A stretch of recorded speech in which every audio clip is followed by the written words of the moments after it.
I would have preferred to be born in the US. And I feel the kind of person that I am, I would have always wanted to be an entrepreneur. And US is actually a much better market to be a founder. At the time when we sold, we had about 6 officers, about 400 people in the company. When we started the company in 2014, we had a board from day one. Most of the things that I learned was via the board. If you do not have a board, then you're not accountable at all. So you are also an angel investor. Some of those startups have actually done really well, whether it's TopMate or Seco that recently raised funding. It's very, very hard to actually figure out which company will do well. It's an absolute lottery. So the only fundamental criteria was probability of you making money out of a startup as a founder is extremely low. You go and join a job, you'll raise up the corporate ladder. Yeah. Probably you'll end up making a lot more money. If you're running a startup and if you're trying to build a company cannot be built democratically. There has to be a single guy who runs the company with his vision. I absolutely would recommend all founders defining what should be the company culture. You cannot let the culture build by itself. If you could have dinner with any entrepreneur, who would it be? He works on things that are blue ocean, and this is a skill that most founders lack. This is a skill that I also lack. Let's talk about money also. What is money to you? What motivates you to work this hard? Basically, the way to look at money and the way to spend money is, so if you ask me to change one habit that will help you to work hard and that will help you to work for longer hours, hands down it has to be.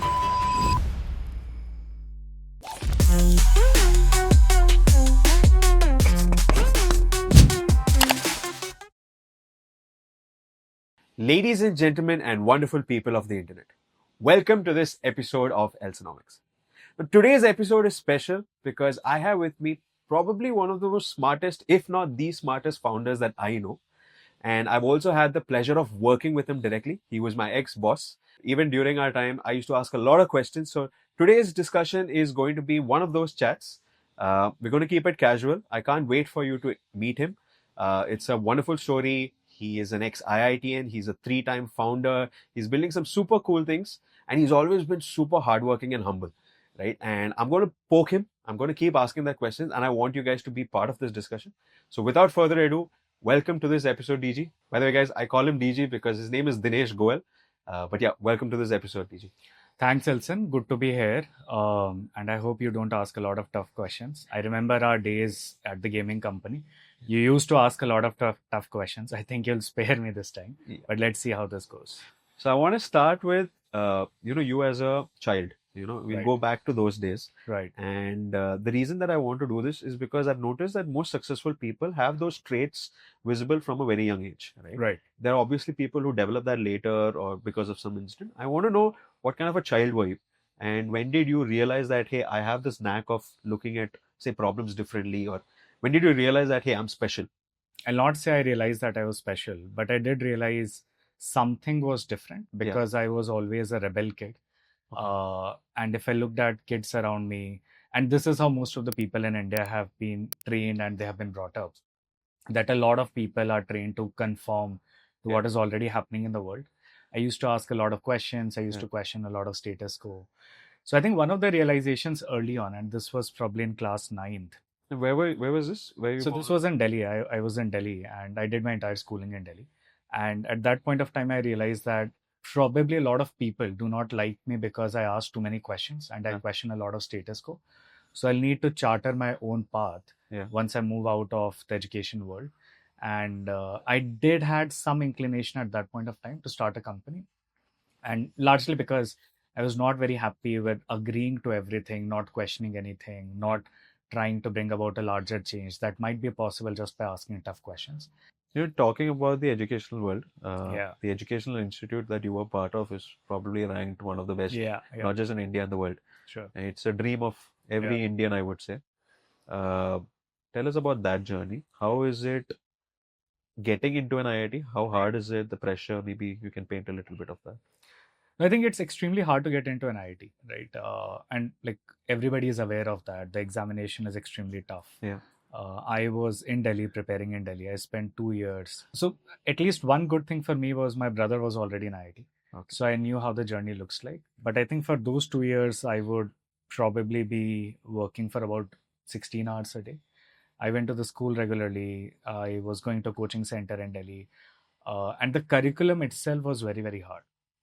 I think one of the big changes that happen when you move through the IIT curriculum it teaches you to think from first principle and fundamental logic, right? And that's particularly true, especially for physics, maths, and a large part of what you actually study in chemistry also. And that transformation, A, it is life changing, and B, it takes a lot of effort to move through it. IIT Bombay is one of the most premier institutes, right? A lot of good kids go there. And I think I was very, very fortunate to be there in IIT Bombay. And I absolutely cherish the 5 years I was there in the campus. And I think the journey is extremely humbling, right? If you give like an advice to someone who is in their 10th, Sure. He's heard of IIT or he's entering his coaching. Now everyone tells him that, hey, you have to work hard. Yeah. So beyond the generic, like how can you, like what is that one thing that you think is what separated you from the DG number 2 who was also hardworking? Yeah, no, I think this is a great question. So couple of suggestions and couple of advices that I'll have on this. When I was preparing for IIT JEE, this was 2005. There were not too many distractions, right? Mobile was not that prevalent. Social media was not that prevalent. One of the challenges that I see with kids around is how do you give up the quote unquote, to use the word addiction, to all the distractions which are out there. And this itself can be life changing. Right. And this itself can bring a lot of positive benefit to your preparation for IIT. Second, I think people need to realize and accept that it is going to be a lot of hard work. And this was true even in 2005. This is true even now. A lot of people know that it is a lot of hard work, but they do not really accept it internally, or they internalize it that it is going to be very, very tough for the next 2 years. And the third thing is probably kids need to realize what exactly is IIT sort of testing you on, which is very different from most of the examinations which are out there. So they're testing you on first principle thinking, right? Which means that you need to ask a lot of fundamental questions. Yeah. If you do not understand something, then ask a lot of questions till you are able to get a good grasp of the concept. Right. And this change in mindset is what will get you into IIT. And now let's talk about the IIT days as well. So going into IIT, now I've had some friends who are also there, and they completely flipped, right? So they were like really good at studies in school. They cracked the exam, went to IIT KGP or whatnot, and then suddenly they go into, I don't want to do this anymore. Yeah. I want to get into, say, arts, or I want to start filmmaking. Right. And not to shit on that, but what is that environment? Is it competitive? There are some who completely derail, they get into habits and all of that. What was that environment like for you? And why do you think people also do that? Right. So I think the first thing is that the environment itself is extremely humbling. Okay. Right? So when you go to IIT, and especially if you go to IIT Bombay, you would probably see the toppers from 500 different schools in the country. Yeah. Right. And people actually have a lot of ego and pride when they're in school and they're actually topping the school, and they're probably at 95, 97%. And then they get into IIT and then they realize that they're a nobody. And this is an experience that most people have when they get into IIT. So this is one. And this experience stays with you for the first 4 months, where you realize that, I am probably not that great. Yeah. I have a lot of my peers who are probably much, much better than me. And this would probably be true for 70 to 80% of the people who are around me. The second thing is you start realizing that the kids around you, or your peers in IIT, they're actually good at a lot of things beyond just acads. Right? When I was in IIT Bombay, I had people who had played badminton at a national level, people who played hockey, football at a national level. There were people who went to various Olympiads, people who were chess champions, people who had done like a bunch of things in music, arts, etc. So you would find people who are skilled at things that goes just beyond acads. But the environment is designed in a way that your objective in life is to do something that you love and give your 100% to it and be very, very good at it. And this is probably the best part of being in an IIT. Got it. Any, before we move on to the next front, which is the entrepreneurship part, I want to ask you a little more philosophical question, which is those past 18 or 23, 24 years, anything that you would like to have changed? I think I have thought about it for a while. There are few very, very random thoughts I've had over a period of time, but I think I would have preferred to be born in the US, right? Because and I feel the kind of person that I am, I would have always wanted to be an entrepreneur, and the US is actually a much better market to be a founder. The second thing would be, if not that, right out of campus, I would have preferred to straight away land into the US, right? Again, the same rationale that I did work for Deutsche Bank for a year out of campus. But even at that time, I had this itch that I want to start my own company. And probably US is the best place to start a company, right? The third thing, and I think this is not that important, but probably I have been working too hard. So I would have liked to have a little more fun in some of the past years. But yeah, that's pretty much it.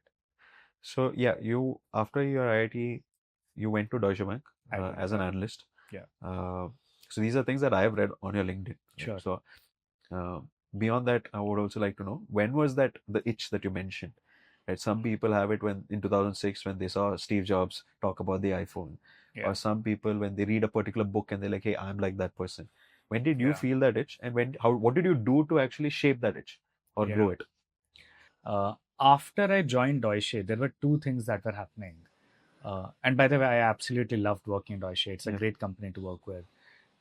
Phenomenal culture, great people. I was there in the Bombay office, right? Really, really good place to work. But I think one of the pain points that I had earlier also, I was some sort of a rebel kid. And I always wanted to do a lot more compared to what I was being held accountable for at that point of time.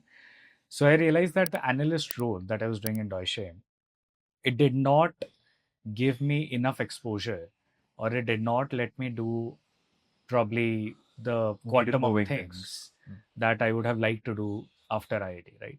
So one day I went to my manager, and my manager was IIT KGP, Calcutta. And I asked him that, and this is after being in Deutsche for about 6 months, and I asked him that, hey, this does not really feel like something that somebody from IIT should do, right? Okay. What are your thoughts on this? So he said, maybe you're right, but Deutsche can afford to hire people from IIT, hence we hire people from IIT. So then I asked him, I mean, that's fair, but what about me? I don't feel this is the kind of work that I should be doing. I mean, the work is good, but the work is only so much.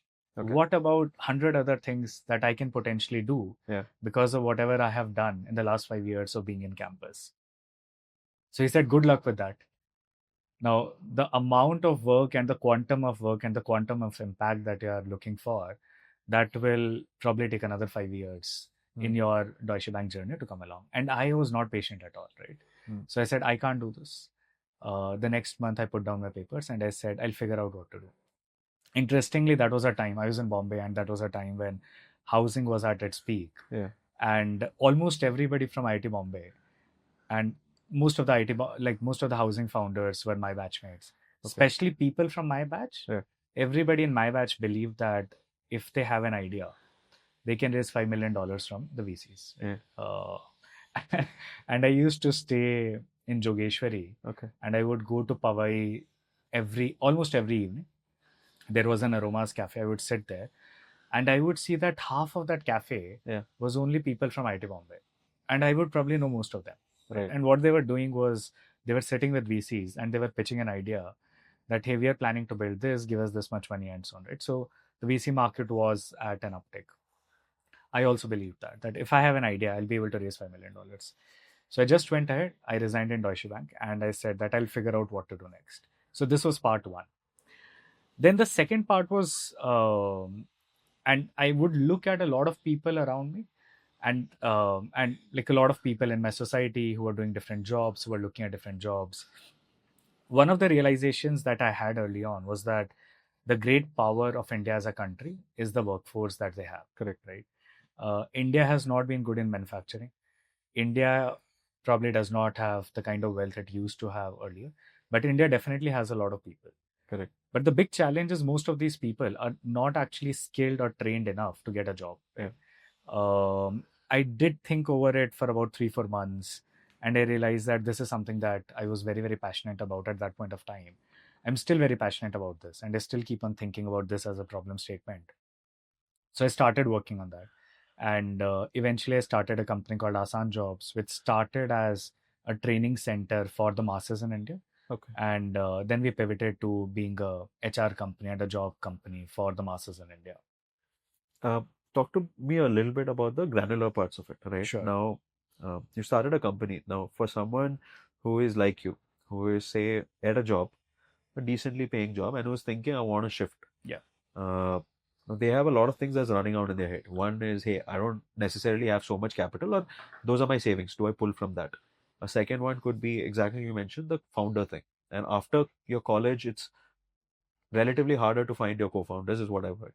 So those sort of problems, how would you recommend? Like, what do you think are the one, two, three problems that someone who is thinking of moving from employment to employing, Right. and how do they navigate that? Um, you should not, like, money should not be the driving factor when you're thinking about starting a company. See, building a company is extremely hard. Hmm. Uh, if you're from IIT, the weighted mean of your potential outcome by being a founder is always going to be lower as compared to if you're in a job. Simplify that. Yeah, so basically, see, the probability of you making money out of a startup as a founder is extremely low. Yeah. Most of the startups are shut down. Very few startups actually end up in an exit where the founder ends up making money. So that probability is very, very low. And the pain is actually very high. If you're a smart guy, if you're from IIT, you go and join a job, you'll raise up the corporate ladder, and probably you'll end up making a lot more money, right? And it makes no rational sense to be doing the startup, right? So if you're trying to evaluate from a rational sense that, hey, I have seen these many founders, these 10 founders who have probably made $50 million, and I want to be a founder, and I also want to make $50 million. That's an absolutely bizarre, illogical, and a nonsensical way of looking at entrepreneurship, right? Like on an average, you'll end up making less money. So if you're driven by money, and if money is like probably 80-90% of a contributing factor, it's going to be very hard. So the first thing to solve for is to figure out why do you want to start up. And probably the reason to start up should have been that you're passionate about solving that problem statement. So when people start a company, they have an idea and they're actually fixated on what is a large outcome that can come along. But most of the people are actually very bad in looking at what are the risks that will come along, right? They underplay the kind of risk that will come. They underplay the kind of challenges that will come. They are not able to visualize the 100 different scenarios because of which the startup can actually die. But now the challenge is, if you're doing all of this maths and then you say that I want to start up because I want to make money, and that's probably 80-90% of a decision making, then typically the journey looks something like you quit your job, you start a company, you figure out an idea, and then you start building it out.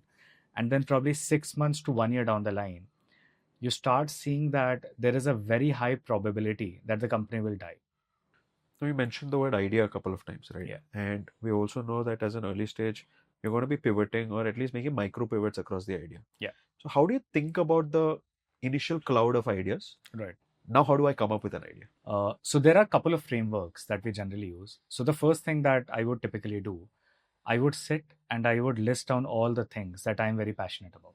Okay. Or all the problem statements that I have faced in the past, for which I could not find a credible enough solution, right? Sure.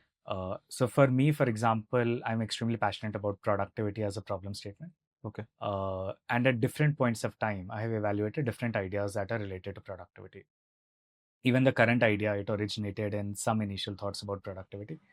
But I think the best way to start is essentially to think about the problem statements that you have had in the past. And maybe you're not very happy or convinced with what are the solutions that are available in the market. And I generally create a massive idea repository. So the last time we were pivoting out of the gaming company, we put together about 400 ideas. Okay. And we put together in a single to-do list, and we would evaluate all the different ideas at some point of time. Then the second thing that we do, and that we ended up doing, we would go to Y Combinator, and we went to Hacker News, and we looked at, so for example, for Y Combinator, we looked at all the companies that Y Combinator funded between 2014 to 2018. Right. So effectively, one of the trends that happens is there are companies that start, and a lot of these companies are ahead of their time. Right? They would start and then they would not be able to make it at that point of time. Sure. Maybe because the technology was not there, or people were not willing to pay for that, or maybe there were some other issues that were there in the market dynamics. So one of the great gold mines which is there is go to Y Combinator, or probably go to other similar accelerators. Look at all the companies that these guys have funded, probably 5 to 7 years back, and look at the companies that did not make it at that point of time. Yeah. And then evaluate those ideas. Right? Maybe some of those ideas are the ones for whom or for which the time has come now, right? The third thing that we generally looked at is what are the macro trends that are happening. And at every point of time, there would be some macro trends that are very popular. Sure. And the advantage with the macro trends is that There's a tailwind. There's a massive tailwind, right? You will find people who are willing to buy, they're willing to experiment because almost everybody is spending on that kind of product. Now, when someone is trying to start up, the idea is an important part, and the second one is the team.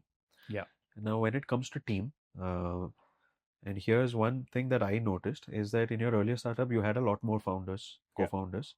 And I've noticed this trend among a lot of early stage founders where initially they need at least 4-5 co-founders. In fact, while some people recommend only have 2 or 3, some even go beyond that. And then later down the line, they don't need that many co-founders. One trend that I observed. So tell me about that. And another thing is, I think during the One World Nation days, about these titles that you have, the initial days, right? Because I don't think you were the CEO initially. Yeah. And I remember once you were telling, I never wanted to work or I never wanted to be a founder in this time. Yeah.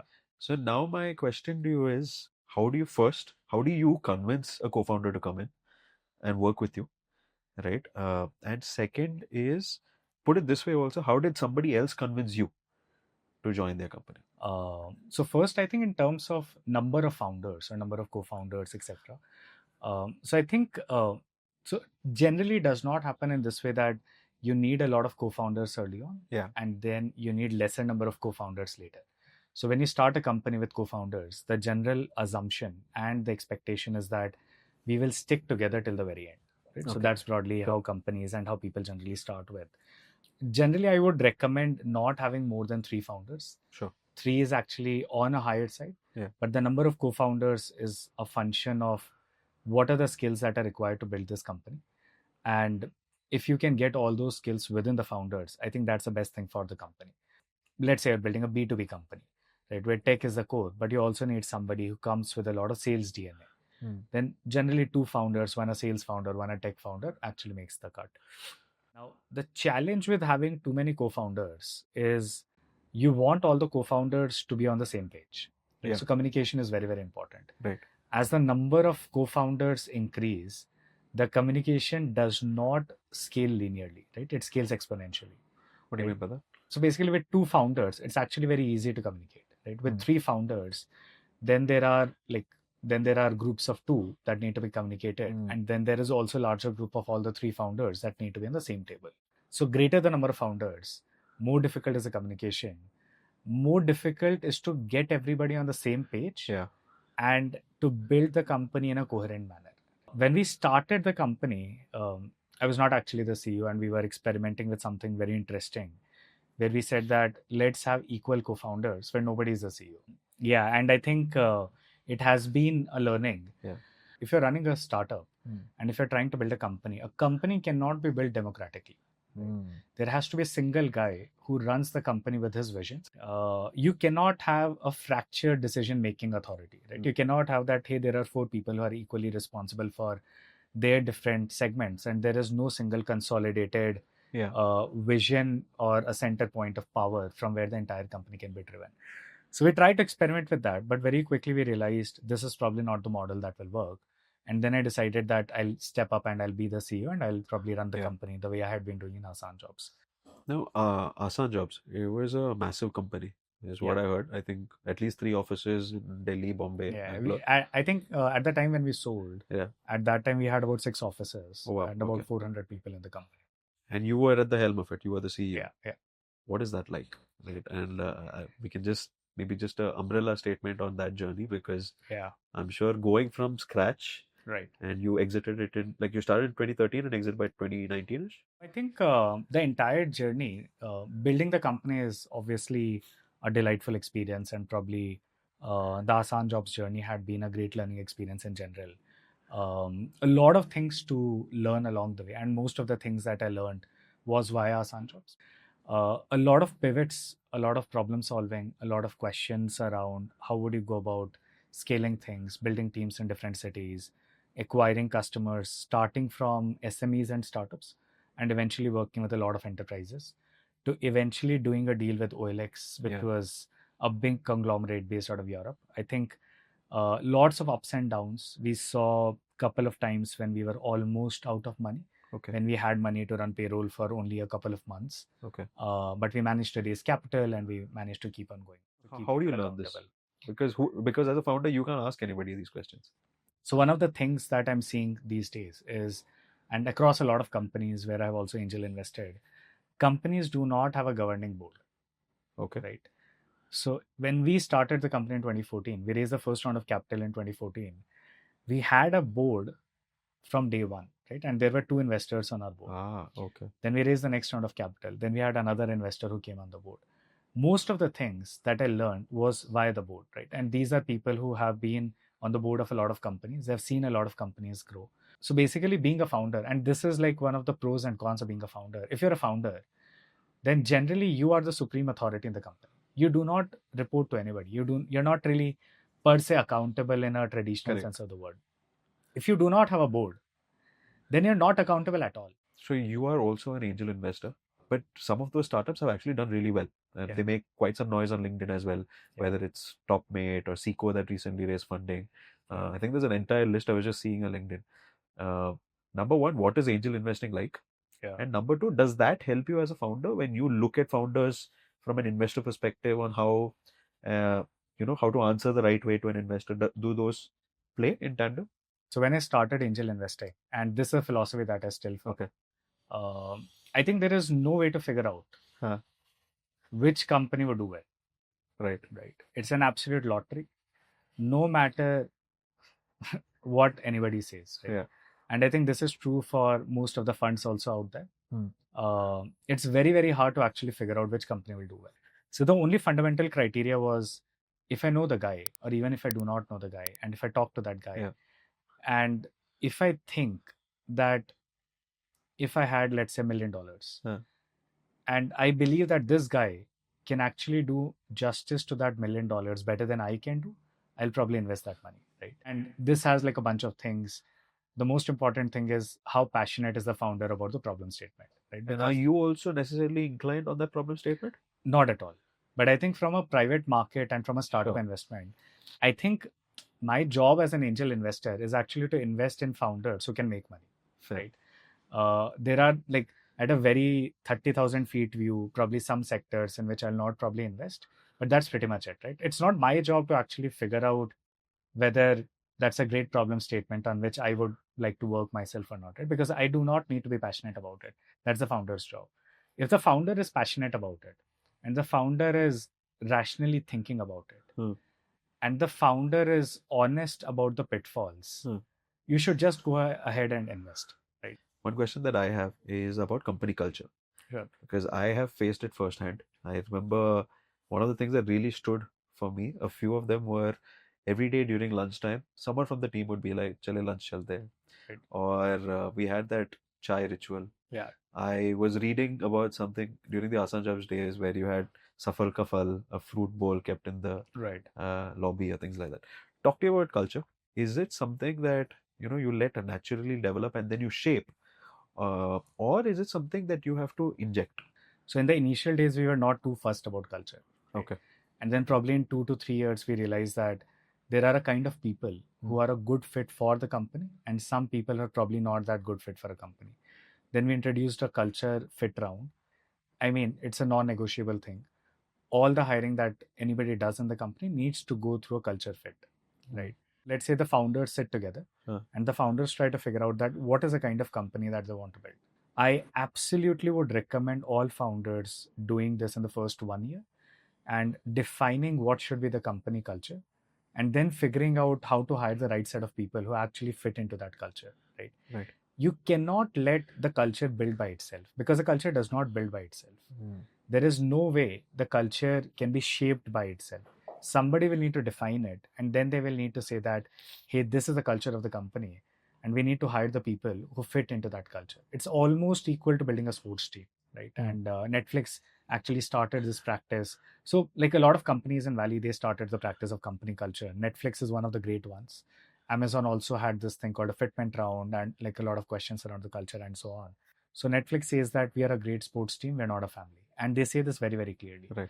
Our job and our objective in this world is actually to achieve things the way sports team are supposed to Right. achieve, as compared to just being empathetic with each other, as opposed to, like, people expect families to be empathetic with each other, right? So the idea is that it's great that we have come together to work as a company, and we're not saying that we're a hiring and firing culture, but what we are saying is that every person in the company should be driven to do their best the way players are driven to do their best in a sports team, right? Sure. And that is what defines the culture. What drives people, what motivates people, how do they work, and how do they want the company to actually look like. Typically, the kind of culture that we try to build is the first and the most important thing for us is something called ownership. Okay. The second thing that we generally promote and we generally try to get people in is problem solving. So I don't think the Indian education system, or probably the way a lot of people work in India, problem solving is actually taught naturally, right? And a lot of people are not actually very natural in problem solving. Yeah. The third thing that we absolutely push in the company is to think big. So don't think about $1 million in revenue. Can we do $10 million in revenue in 2 years, right? Can we do $100 million revenue in 3 years, 4 years, etc., right? Cool. So I think I'll refresh it a little bit. We mentioned Robylon, the startup that you're working on, and it is deep in the AI space as well. Right. From what I understand, it is in the customer experience space. Right. So tell me about that problem statement. What are you doing? Why are you doing it? And then we can also maybe delve into how do you think AI is going to replace people, human beings? Because it's an inevitability according to me. Yeah. Or do you want to debate that? Any thoughts on that? Sure. So at Robylon, we are an AI agentic platform for customer conversations. We do both pre-sales and support across companies in India and US. Typically, we work with a lot of companies in the consumer brand space, financial services. These are like two of the big sectors in which we are operating. And some of the use cases would be, let's say, there is a fintech company and they have a lot of customers, first party and third party data that came along. And now they want to run a lead qualification campaign on these customers. Right? So all of this need not be done by humans anymore. Right? So our voice AI agents can do all of that without the need for any human effort. That makes the system fast, it makes it reliable, that can operate 24/7, and like you can do like a bunch of things around it. Some of the work that we do for consumer brands, so the customers reach out to these brands for a lot of support questions. That I ordered a product and now I'm looking for a refund, return, exchange, etc. And they would probably reach out either via ticket or via chat or via WhatsApp. Correct.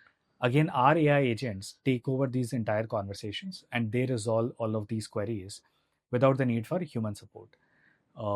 Typically, like currently, we are at about 95% full deflection. Okay. That 95% of any of the conversations that come from any of the channels are fully handled by AI agents, and 5% actually end up going to the humans. And like we have been doing this for about 1.5 years. So last year, so basically prior to this, we were building a gaming company. Yeah. And we ended up shutting that down in August 23. That was a real money gaming company. And Government of India at that point of time decided to put a 28% GST. Correct. Now, whatever has happened in the last week, probably, I don't know how to actually contemplate that. Because I remember in August 23, when this 28% GST happened. That was a shocker. Yeah. I mean, I thought that's the worst that could happen to that industry, right? I was like, hey, there is nothing worse than this that could happen to this industry. All small companies would die, right? Because nobody had that kind of cushion to actually absorb that kind of taxation, right? And now what the government has done 2 weeks back. Even the big companies. I mean, it's absolutely out of the blue. And a lot of these people are known to me, the Winzo guys, and Azara guys, and so on, right? Cool. So I think we covered a lot of the startup parts. I think we covered what you're doing right now. Yeah. I want to last talk about you. Sure. Okay. And this is because the memory that I have is you were easily the first one to come to the office. You were easily the last one to leave. I know you have enough wealth to cover multiple generations, but you were still extremely hardworking. Also, you don't show it, right? Because back then also I remember it was the same. Even I used to come in shorts and things like that. You also used to, wear just a very comfortable clothing. So tell me about your personal philosophy, because I know if you want, you can easily flash around wealth. So let's talk about money also. What is money to you? But more on what motivates you to work this hard. Right. Why do you do it? I think two interesting questions. So, A, what is money for me, right? Yeah. And what is money? Basically, the way to look at money and the way to spend money is you figure out what are the things that you like doing, right? And then you think about that, hey, do you have the money to spend on them? Right? And then the third is if you have the money to spend on them, are you actually spending the money on it, right? And I did this exercise when I was on a sabbatical, and I actually listed on all the things that I would probably like doing, right? And probably some of the top things were reading books, playing cricket, traveling a bit. I do like to travel, but I do not like to travel a lot. But probably a couple of times a year is probably what I like to travel. And the fourth thing is just work, and that's pretty much it. And then the next question is, if these are the things that I like, what is the kind of money that I need to actually do all of these, right? Thankfully, I have that money, and I use that money to spend on all of these items, and that had been pretty much the spending, right?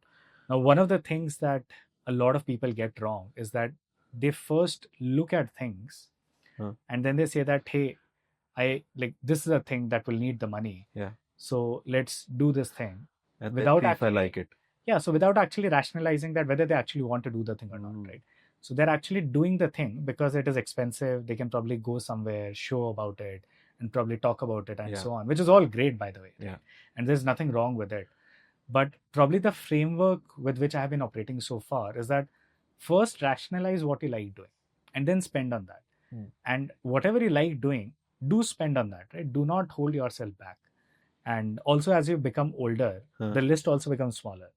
So, for example, in 20s, I'd probably party a lot. I'd probably go to a lot of restaurants. I would eat a lot and so on.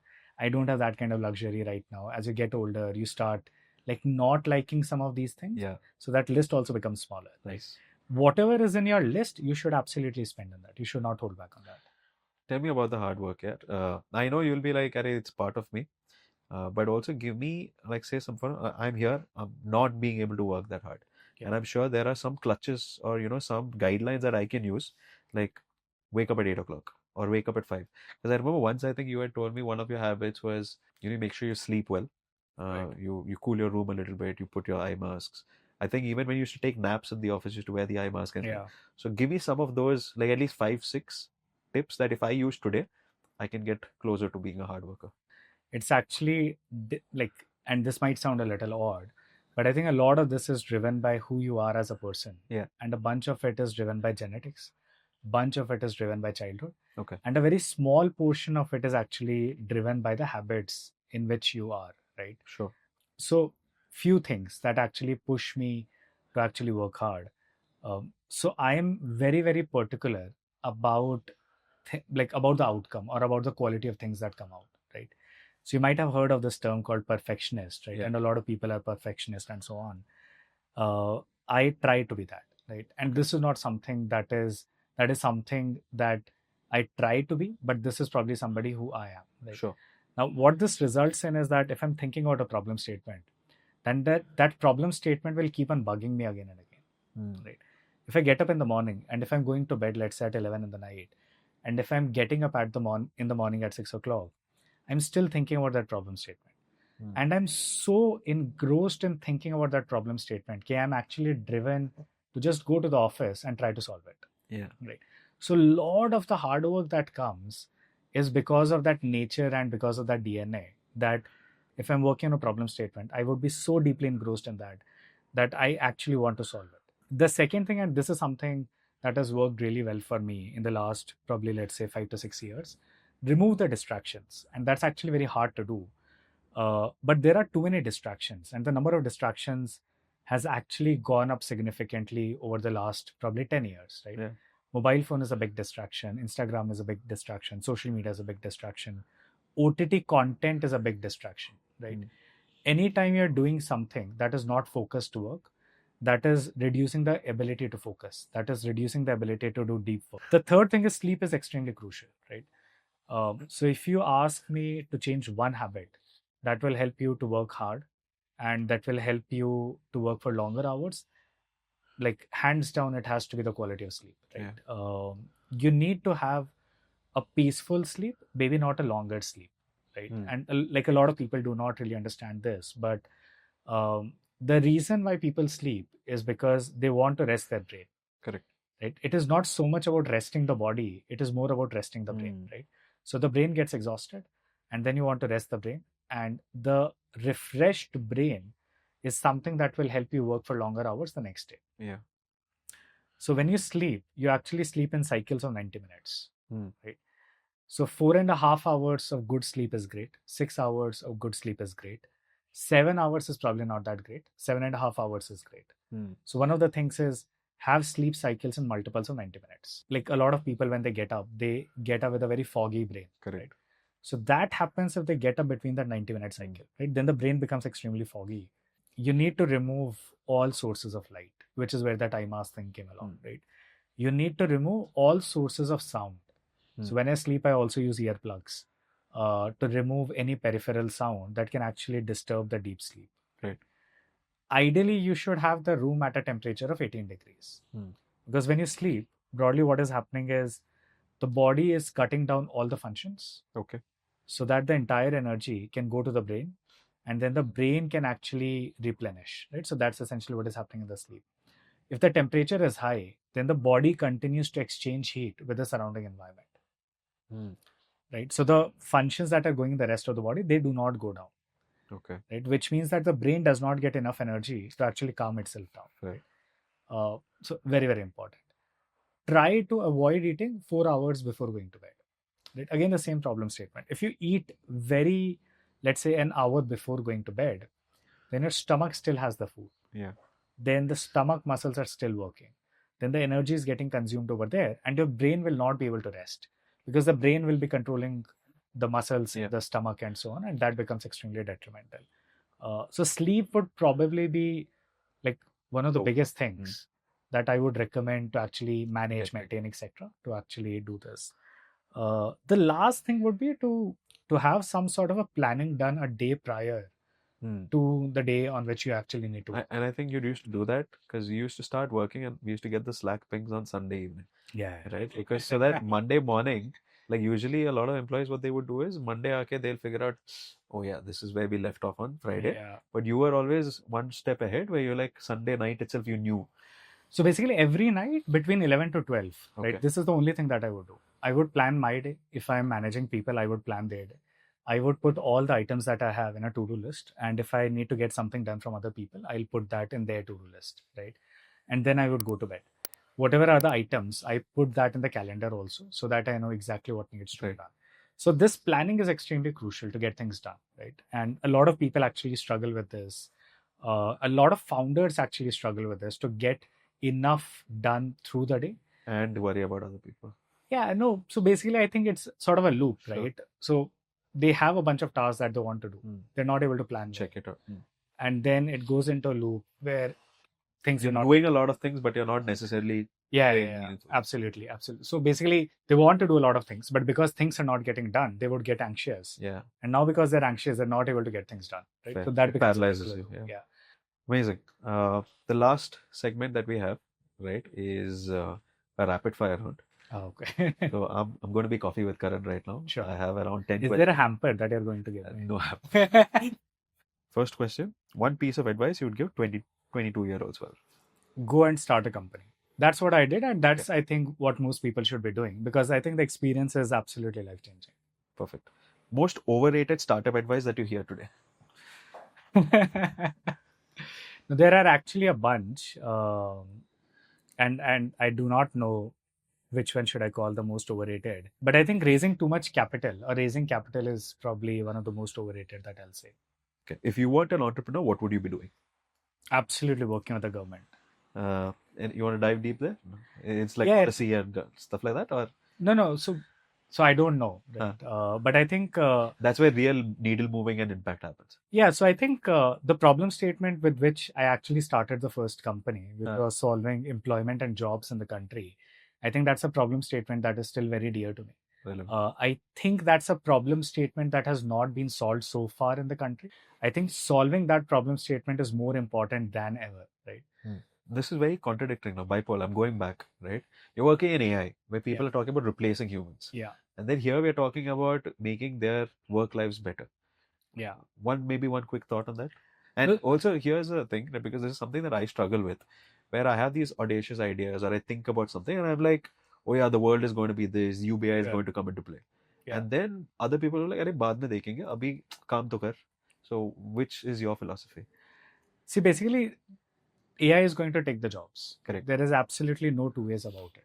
And the job market is going to shrink massively across all the segments. Yeah.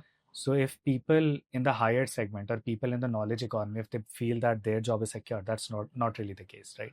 What I anticipate is probably 10 years from now, the number of jobs will probably go down by about 30 to 40%, right? And this is a trend that is going to happen globally. Now, what I had always been aspirational to do, and what I think is still a problem statement that I do think at like a bunch of times, India as a country has a lot of people, and a lot of these people can actually be trained to take up jobs either within the country or outside the country. Right? Okay.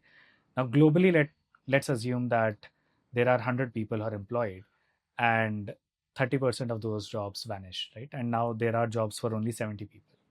And of those 70 people, about 20 jobs are being done by Indians. So now the question is, can we move this number from 20 to 40? What is one non-obvious skill every founder should develop? Yeah, so I don't think it's non-obvious, but I think a skill that a lot of founders do not have is getting things done, right? And it might sound a little odd, Yeah. but essentially the challenge is a lot of people when they become founders, and especially for the first time, they had been employees prior to that. Yeah. A lot of them do not have the skill set to actually get things done, build teams, figure out what motivates people, push that lever, track different targets, track different objectives, set the right set of processes in the company, and so on. And very surprisingly, a lot of founders do not have this trait, right? Yeah. So ability to execute and getting things done, absolutely critical, must have. If you do not have that skill, that is probably the first skill that you should be building. Fair enough. That's an obvious one. What I would say, maybe to make it easier for you, give me a soft skill. No, I think they should be good at showing the larger picture. And again, this is, I'll not say this is like a must have skill, but I'll probably say that 9 out of 10 founders will need it. Okay. You need to be able to show the larger picture, right? Because most of the things that you're doing when you're building the company is actually selling. So this can be raising capital from investors, hiring the right set of people, going to customers and selling the company. If you're not able to show the larger picture or the larger vision, it will actually be very, very hard to build a large company, right? One thing about IIT culture that the outside world does not seem to understand. I mean, you cannot be an IIT and be helpless. You'll just die, right? So, say essentially a lot of people that I hire and a lot of people I interview. So for some weird reason, and maybe this is a part of the education system which is there in India, a lot of people just start acting helpless when they come across a problem statement, right? Okay, yeah. So I would interview somebody, I would give a problem statement, and a lot of them would say that, hey, I have not done this in the past. And then my obvious rebuttal to that is, of course, but then go out and figure it out, right? So this just ability to figure things out is extremely critical. And if you do not have this in an IIT, you cannot survive an IIT. If you could have dinner with any entrepreneur, who would it be? Elon Musk, absolutely. Why? Yeah, so I think he works on things that are extremely audacious. Okay. He can see things that are multi-years ahead of where the world is right now. So I think probably one of the things that I would want to chat and probably see if that's a skill set that so basically a big difference between the way he operates versus probably like a lot of things that I would generally do.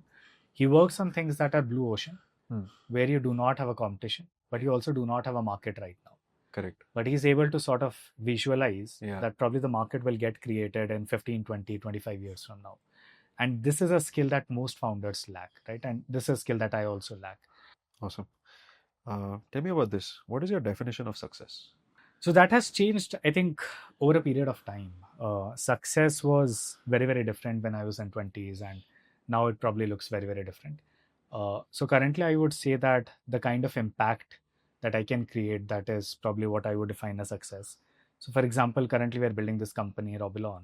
The idea of success over here is, can we hit $100 million revenue in 4 years from now, right?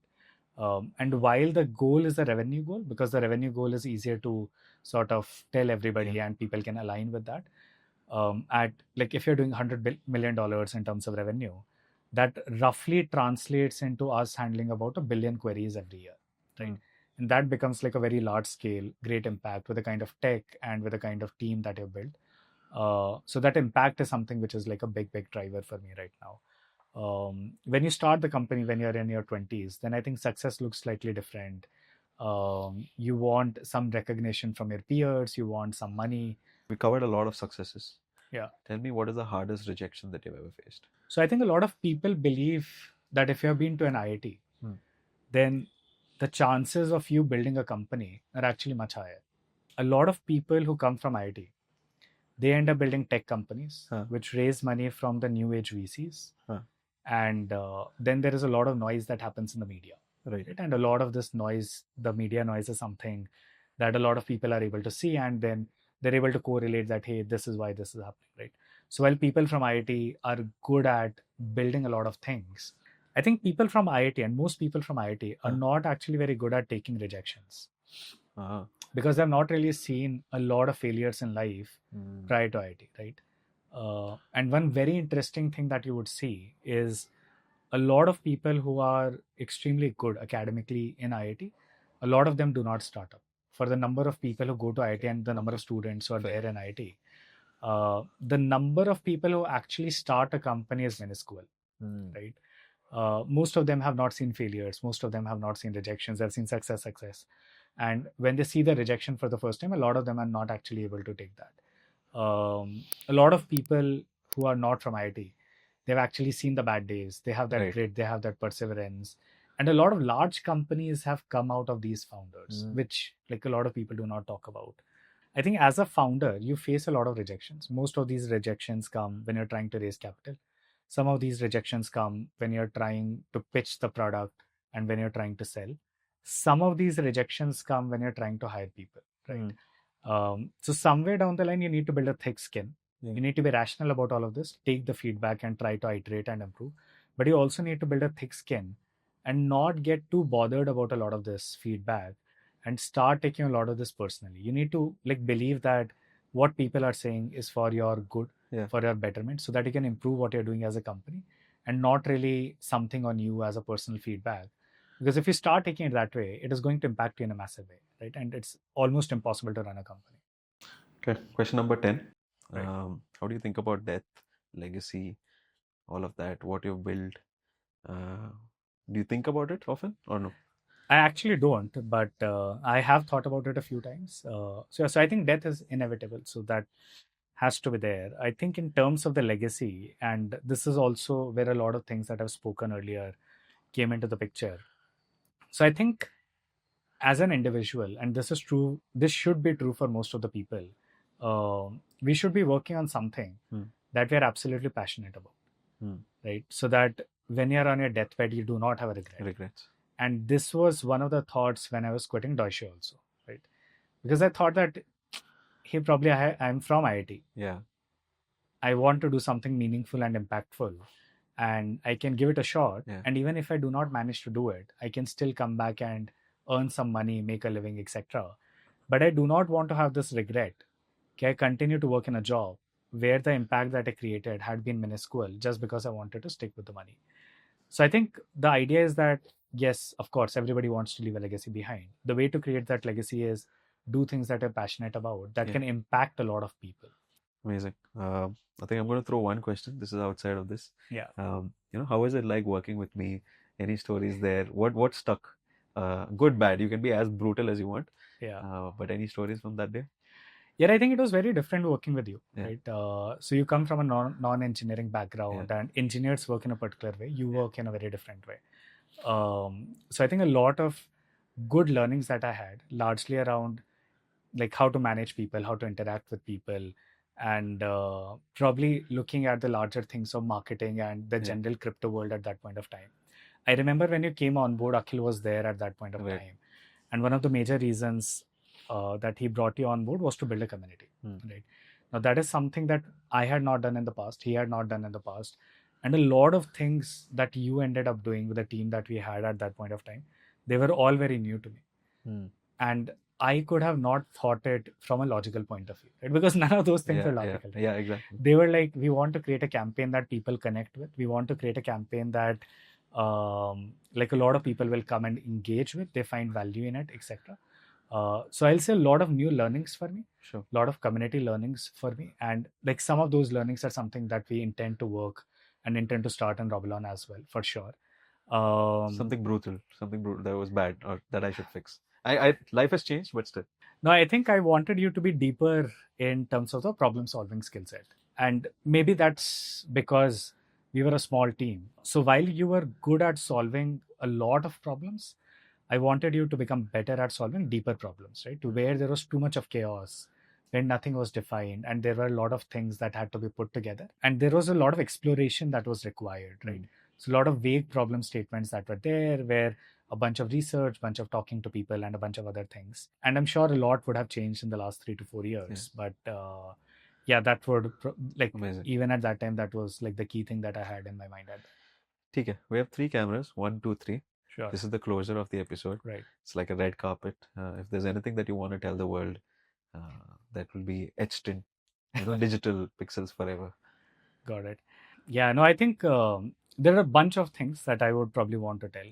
So people who are just graduating out of college, I would probably say that work on building the skill set being the problem solving skill set, ability to get things done, not act helpless. So the value that you create is essentially how much value can you bring to the company. If you add more value to the company, that's the value that comes back to you. Absolutely non-negotiable to skill up during the journey. And probably like a bunch of people who are willing to become founders, that's a plunge that you should absolutely take when you're young. One of the differences that I see when I started AssanJobs, and at that point of time I was 22 years old, versus when I started the current company Robylon, when like I'm 35 years old. I think it's much easier to start companies when you're in your 20s. You have a lot of energy, not much baggage. Of course, you also don't have any wisdom. When you come in your 30s, you have a lot of wisdom, but the energy goes down and probably the ability to take risk goes down. So if you have in your mind that you want to start a company at any point in your time, then probably 20s is the best time to do it. And you should absolutely take that leap of faith and take that plunge and start doing it. Awesome. Thank you so much. Did you enjoy it? Absolutely. Yeah? Yeah, absolutely. Honestly? Yeah, absolutely.